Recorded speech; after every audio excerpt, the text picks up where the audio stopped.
La Suède et la Russie n'ont pas de frontières terrestres communes, mais les deux pays sont riverains de la mer Baltique, où Moscou dispose d'une base navale. Bientôt la fin des vacances de février pour la dernière zone concernée, des vacances studieuses pour quelques lycéens attirés par les métiers de l'informatique et du digital.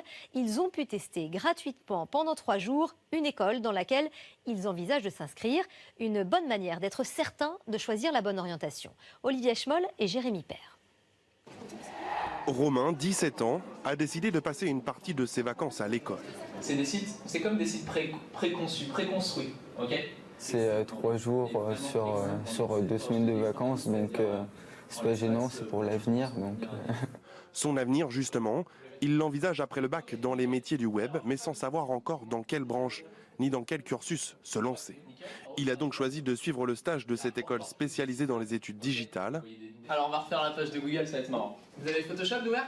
Elle propose de découvrir ainsi gratuitement pendant 3 jours ces métiers techniques, du codage ou du design par exemple. Ça permet de voir une page qui a l'air très simple à faire, ça prend du temps, de se rendre compte aussi du travail que ça demande derrière et de pouvoir se faire une meilleure idée avant de s'engager dans une filière, de voir ce qu'on va apprendre. Une première journée constructive pour Romain qu'il s'empresse de partager avec sa mère. Et alors ? Alors c'était vachement intéressant, on a pu voir vraiment ce que c'était que ce métier. Je suis contente qu'ils s'en occupent, qu'ils prennent vraiment ça en main. Non, c'est une forme de fierté, oui, bien sûr. Avant de se lancer peut-être dans cette voie, plutôt onéreuse, 6 800 € l'année tout de même pour cette école, il reste un obstacle à franchir pour Romain, décrocher son bac.